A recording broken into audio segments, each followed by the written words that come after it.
Hi friends, എല്ലാവർക്കും ബിന്ദുസ് വ്ളോഗ്സിലേക്ക് സ്വാഗതം. പുറത്ത് നല്ല കോരി ചൊരിയുന്ന മഴ കേട്ടോ. അപ്പോൾ ഒരു കട്ടൻ കാപ്പി ബജ്ജിയും കഴിക്കാൻ തോന്നി.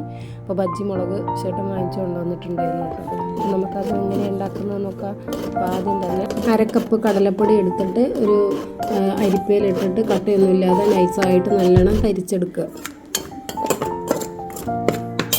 കുറച്ച് റവ എടുത്തു, പിന്നെ ഒരു ടേബിൾ സ്പൂണ് അരിപ്പൊടി എടുത്തു, പിന്നെ കുറച്ച് കുരുമുളകും ഇട്ടു കേട്ടോ. എന്നിട്ട് നന്നായി മിക്സ് ചെയ്തു. ഇനി ഇതിൻ്റെ കൂടെ നമുക്ക് മസാലകൾ ചേർക്കാം. 2 ടേബിൾ സ്പൂണ് മുളക് പൊടി ഇട്ടു. ആവശ്യത്തിനുള്ളൊരു കൂടുതൽ ഇടുക. പിന്നെ ഒരു 1/4 ടീസ്പൂൺ മഞ്ഞൾപ്പൊടി ഇട്ടു.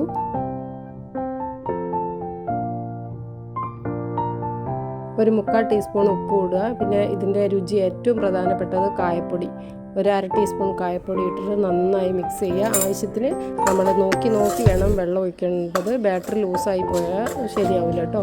അതുകൊണ്ട് നോക്കി കുറേശ്ശെ ആവശ്യത്തിന് വെള്ളം ഒഴിക്കുക.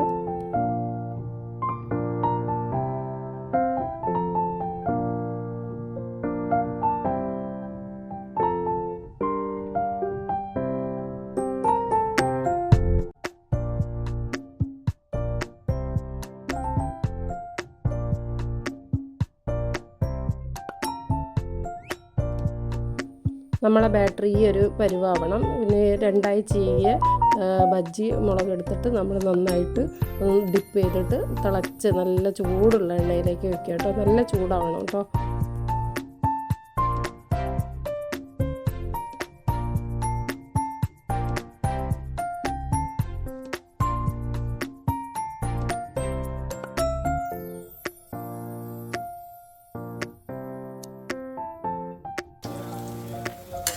ചിലർ ഇതിൽ സോഡാപ്പൊടി ഉപയോഗിക്കും. ഞാനിത് സോഡാപ്പൊടി ഉപയോഗിച്ചിട്ടില്ല കേട്ടോ. പക്ഷേ എന്നൊക്കെ വീർക്കും എന്ന് പറഞ്ഞിട്ട് അപ്പം ഞാൻ ആ സോഡാപ്പൊടിയും കൂടി ഇട്ടിട്ടുണ്ടെങ്കിൽ നല്ല ഭംഗിയുണ്ടാവും. നല്ല ഒരു ഉണ്ട പോലെ ഇരിക്കും കേട്ടോ.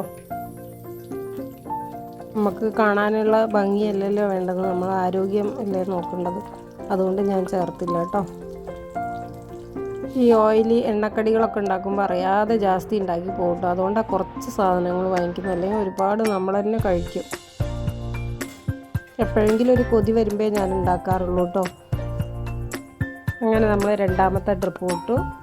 പുറത്ത് പോയി കഴിക്കുമ്പോൾ നമ്മൾ 1 2 അല്ലേ കഴിക്കുള്ളൂ. പക്ഷേ വീട്ടിൽ നമ്മൾ ഉണ്ടാക്കുമ്പോൾ എങ്ങനെയാണ് കുറച്ച് ഉണ്ടാക്കുക വിചാരിച്ചിട്ട് കുറച്ചുകൂടി ആകുമ്പോൾ അത് നമുക്ക് ഓവർ ക്വാണ്ടിറ്റി ആയിപ്പോകും. അപ്പോൾ ഞാൻ ഇപ്പുറത്തെ സ്റ്റൗവിൽ നമുക്ക് കട്ടൻ കാപ്പിക്ക് വെച്ചിട്ടുണ്ട്. അപ്പോൾ കാപ്പിയും കൂടി ആയാൽ നമ്മളിത് രണ്ടും കൂടി തട്ടുന്നതാണ്.